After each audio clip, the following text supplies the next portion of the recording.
Welcome to 3 Yards Per Carry, a podcast covering the Miami Dolphins and the NFL. Now, here's your hosts, Chris, Alf, and Simon. And we're on, and this is a special edition, playoff week edition of 3 Yards Per Carry. I'm Alfredo Arteaga, Simon Clancy is here, Chris Kaufman is here. As always, this show is brought to you by PrizePick.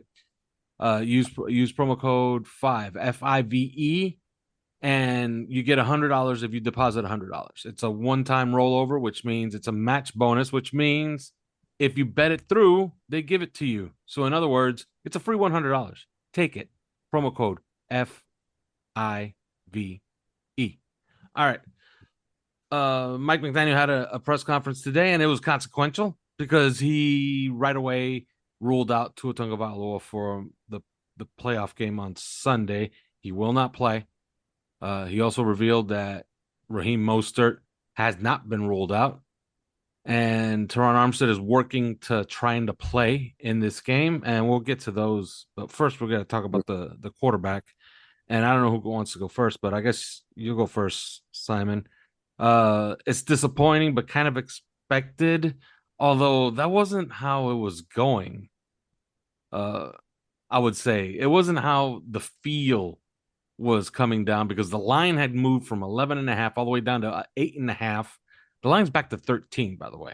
And that actually makes history because it is the largest spread in wildcard round history. So if Miami pulls off the upset, it'll be the largest upset in wildcard round history. So it's the largest line ever, 13 right now. So your reaction, Simon? Yeah, I mean, look, it's hugely disappointing. I think that Tua represented our only chance, realistically, I think, of winning. Yes. I was in quite a dour mood the other night when we recorded the first show, just, and that hasn't really changed. You want to get to the playoffs and you want to be competitive. Mm-hmm. I don't want us to get finger blasted on national television on Sunday afternoon, which I suspect is probably what's going to happen. So it is disappointing. I think the difference between reality and whatever word it was you used when you talked about the line changing, I didn't ever really feel like he was going to play, and I was told this morning, and I put it in OnlyFins 3 or 4 hours before the press conference, probably longer, that I was told he wasn't going to play this week. And it's disappointing. You want to see the best players in the biggest games, and that's what he's been for us generally this season, one of the best players. He represented a chance to beat the Buffalo Bills, a chance to beat the Kansas City Chiefs, and I just, I'm disappointed for him. I'm disappointed for the team. I'm disappointed for the fan base, because unfortunately it's gonna, look, it would be amazing to think we're going to go up to Buffalo on Sunday and win. They're the best team in the NFL. Damar Hamlin amazingly released from hospital this morning, which is phenomenal news. He's been sent home to start his rehabilitation.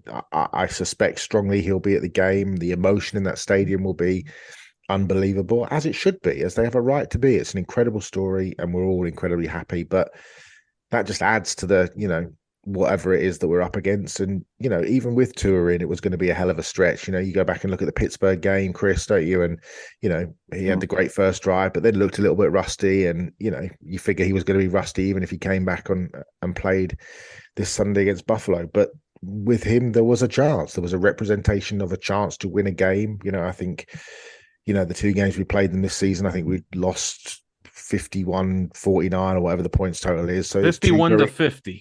Okay, so 2 very evenly matched teams.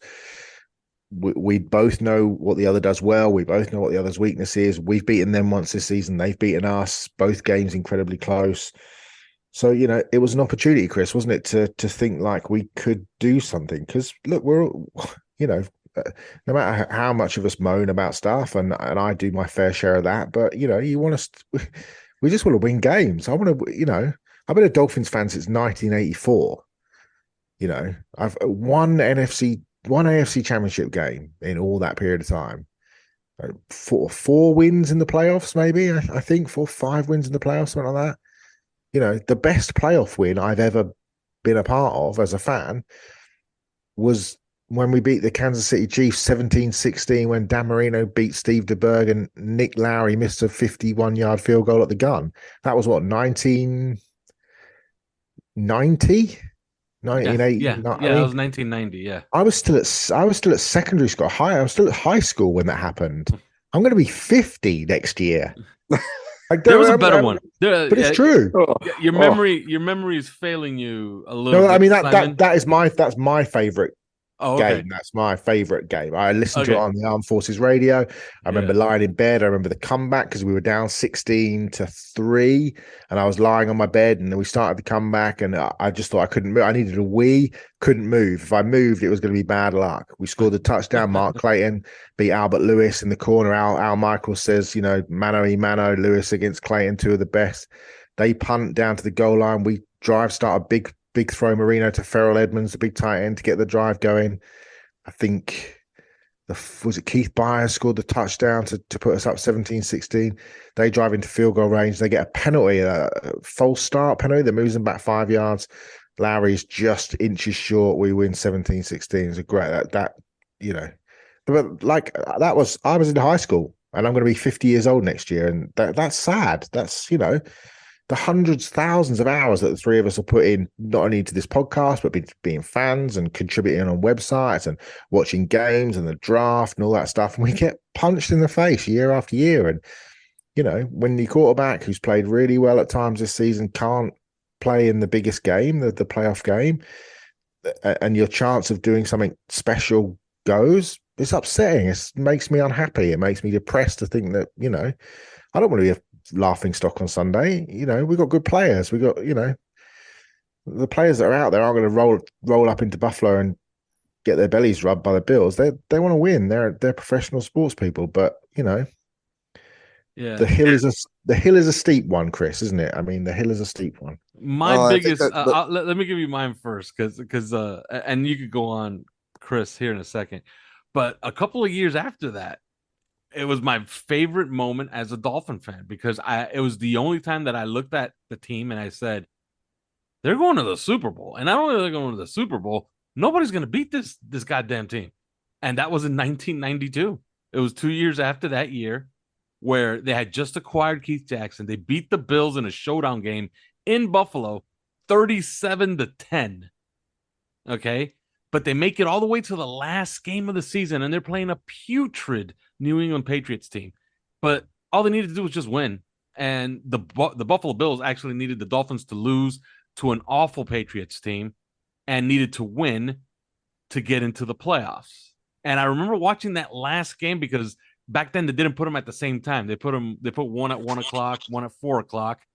And the Dolphins go to overtime against this awful Patriots team in the snow in New England, and they win. They win 16-13. And that night, the Bills sit everybody, because now they have no shot at winning the division anymore, and they get absolutely pasted by the Houston Oilers. Okay? A week later, we know what happened in Houston. Simon, you remember that, right? Mm-hmm. The Bills down 35-3 make a comeback. They win the game. But it doesn't matter. Right.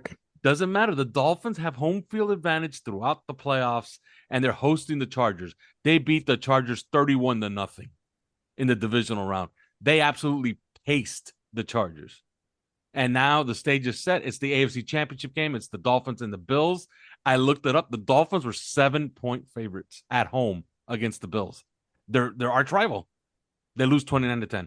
I remember walking out of the stadium like a zombie that day saying, how did this happen? Yeah, it wasn't even close. No, it wasn't close. It wasn't close. But everybody was like, okay, it's going to be Dolphins. I don't know if we beat the Cowboys, but still, who gives a shit? It's the Super Bowl against the Dallas Cowboys, right? It would have been a lot of fun, but no. That was my favorite moment and my worst also.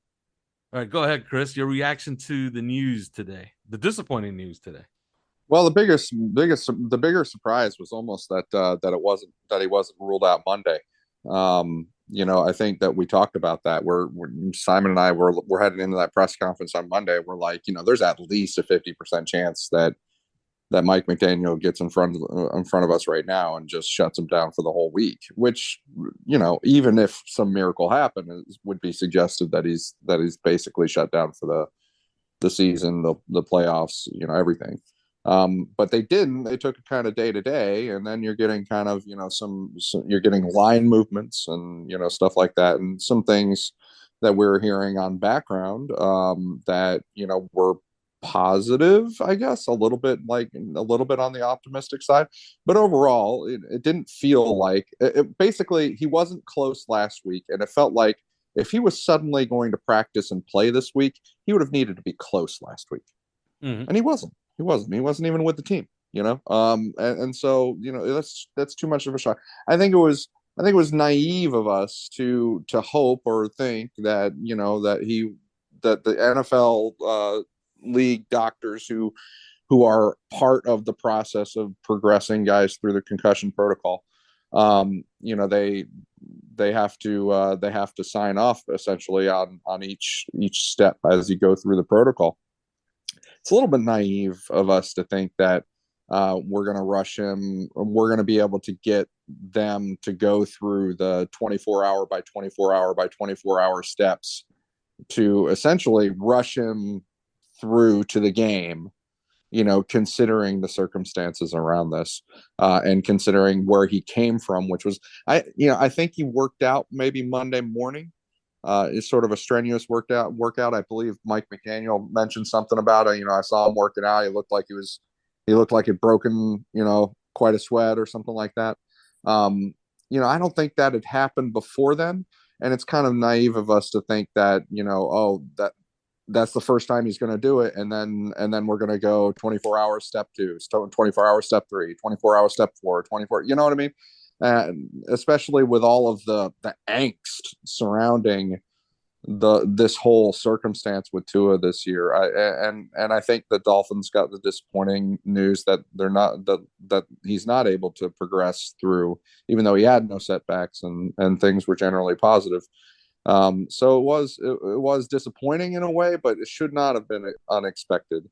And I think that when we hear this news, I mean, it's like Simon said, this was basically our only hope.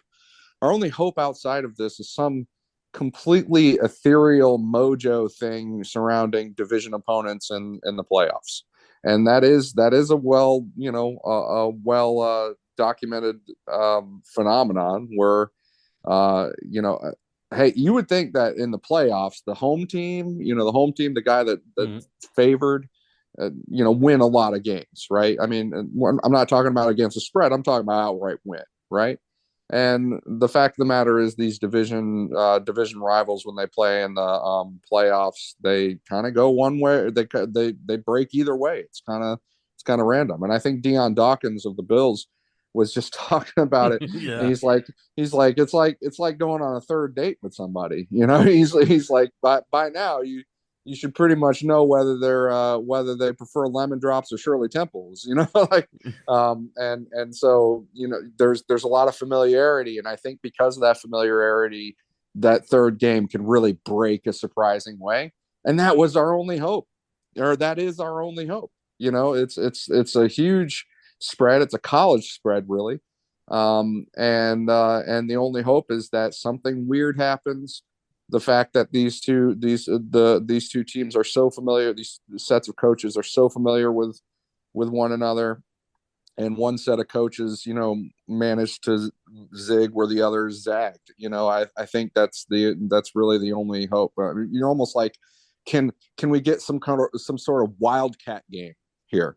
Remember in 2008 when we broke out the Wildcat all of a sudden on the New England Patriots, a game we had absolutely no business winning. And we won it handily because we broke out some, new thing that they hadn't planned for, and it just snowballed.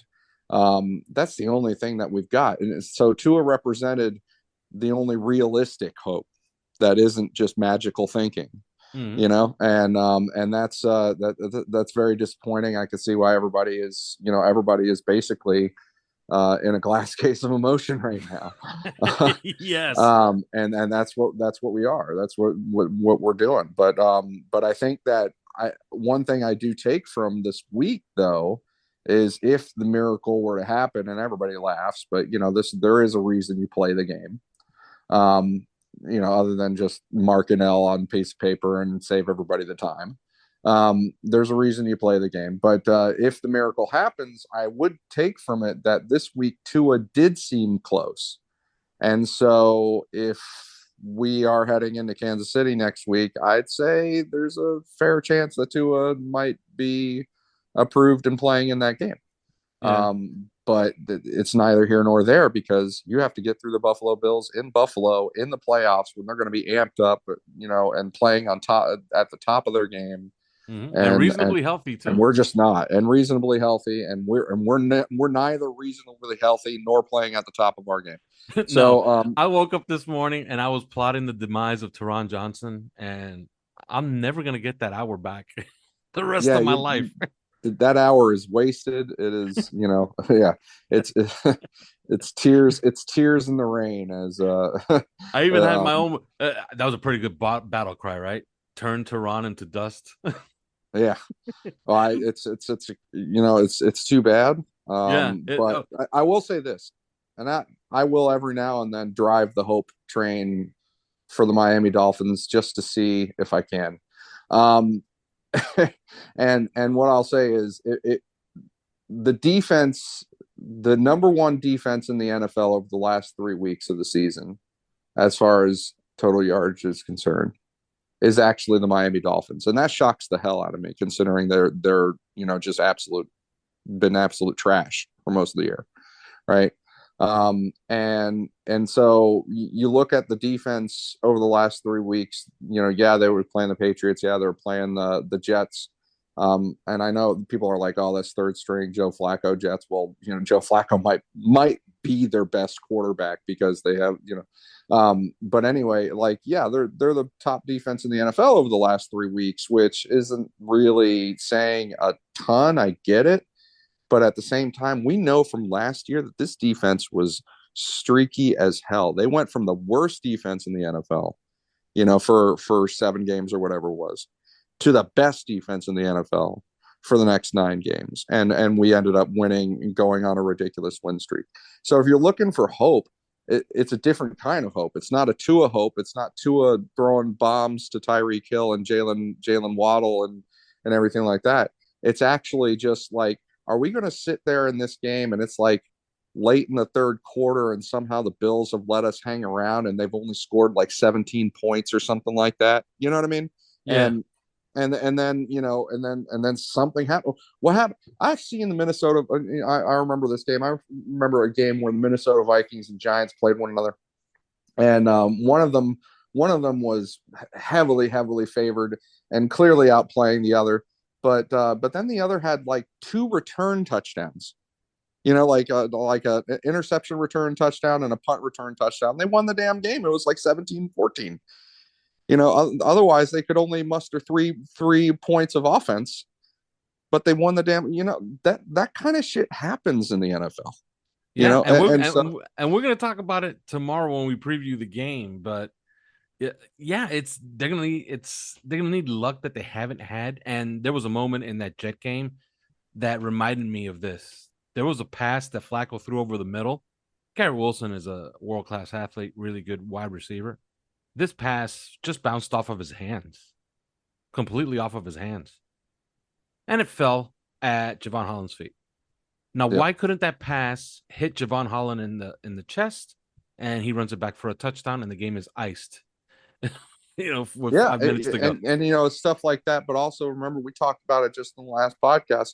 Remember when Jalen Phillips drops back in coverage, and I saw him. I saw, the way his body language and orientation. He knew what was coming there, and he was trying to hunt exactly the passing lane that ball ended up squeaking through. And my God, that ball was like a foot away. And if he got it, it's 6. It's going back for a touchdown. The NFL is weird. So division opponent and division games are even weirder.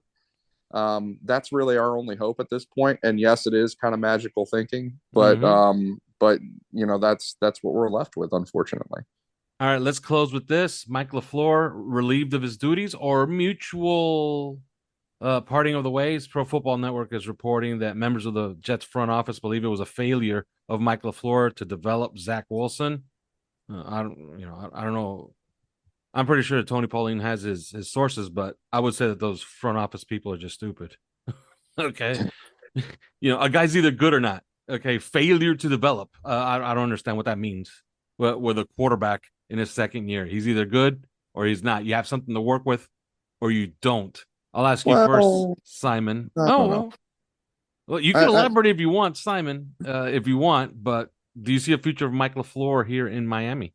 I don't actually. Okay. I think there is. I think that he wasn't fired. It was a mutual release. I think that he has had some significant offers elsewhere in the NFL to be offensive coordinator, and I think the Jets probably were going to fire him anyway. But he's close to Salah, and it was probably a sort of a jump before you get pushed kind of deal. But I do think he's fairly in demand. I just don't think it's in Miami. You don't buy that, right? That it's his failure that Zach Wilson sucks? No, of course not. Yeah, I don't get buy that in any way whatsoever. I don't think he was the problem. I don't also think he was the solution. I think it's very hard to win any games without a quarterback. But the facts of the matter are that Zach Wilson isn't very good. But the facts of the matter also are that they've had 31 straight drives without reaching the end zone. And in his 2 years have been 27th and 28th in total offense. So, I think he has to take some of the blame. But it's very difficult when you don't have a quarterback. And then you lose your stud running back after 6 weeks, 4 weeks, whatever it was, with the season-ending injury. That it's not easy to recover from. I think they were missing 4 of their starting 5 offensive linemen, and the fifth guy was being held together by baler twine on Sunday. So these things aren't easy. So, but no, I don't think he ends up in Miami. If Jeff Albury gets let go, I could definitely see that happening. All right. There's no chance of Jeff Albury getting let go. I agree. Chris, you disagree? No. I think Simon is right that he has to take some responsibility. But the thing I don't like about blaming Zach Wilson on him particularly is because a big failure of with respect to Zach Wilson is mental, mental, emotional accountability was a big buzzword that kept happening. We saw that press conference, where he seemed to not take any accountability. And then, some of the things that were happening on background, and then the weirdness that happened after the benching where Robert Saleh is just saying, like, we just, he's mentally, he's not in a good place. Psychologically, he's not in a good place. We need to get him to next year. We need to get him reset, stuff like that. How do you blame that on the offensive coordinator? Yeah. You know what I mean? Like, I don't know how you blame. I mean, this is all head coach realm, with respect to holding guys accountable, instilling a culture of accountability, being in contact with your quarterback and making sure that he's with the program and stuff like that. How do you blame that on the offensive coordinator? I don't buy that for 1 second. The fact of the matter is Zach Wilson may just suck as a quarterback, and I think that's a reality that has to be confronted in New York. But yeah, I think blaming that on the offensive coordinator is weird. Now, if Mike LaFleur is in demand as an offensive coordinator and play caller, then that'll be interesting. And yeah, absolutely, he will not end up in Miami if that's the case. But part of me is is wondering about that, and if he's not as in demand, then I really think that Mike McDaniel could attempt to get him in Miami in some role, and I would say that there's some stuff there to investigate. We don't know anything. I'm not saying we know anything, but there's some stuff there to investigate about the way that the play calls have been have been going all year in Miami, and how Alf, you've been reporting on OnlyFins how the evolution of that, how it's been changing, how there have been times they started the season trying to be revolutionary, and they ended the season doing what everybody else has done for the last 100 years. Right, but it also speaks of maybe some lack of trust in some of the other offensive coaches, or maybe trusting some coaches more than others, or and so on and so forth. And so bottom line, LaFleur has a good background in the run game, just like Mike McDaniel. I could easily see him take McDaniel's old job back at the 49ers. Right. And that's, but he could also end up, something happens with Frank Smith this offseason. We don't know what's going on in the background. Then something happens with Frank Smith. You could also see him in Miami as Miami's run coordinator, with Darrell Bevel continuing on as pass coordinator. And then this might be the thing that allows Mike, because we know that Mike McDaniel has virtually no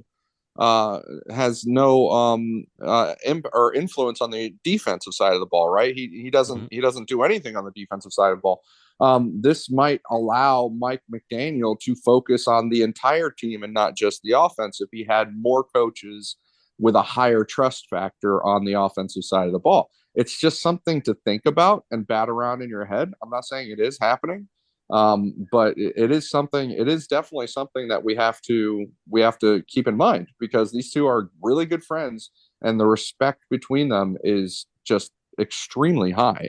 So yeah, I could see the Dolphins or Mike McDaniel making a space for him in Miami. I just we'll just have to see how that goes in the offseason. All right. And that's going to be it. The next time we talk to you, we will preview Wildcard game on Sunday at 1 p.m. Bills, Dolphins. Not as much, luster as before, but it's a game nonetheless, and we'll preview it. But see you then. Thanks for listening to 3 Yards Per Carry.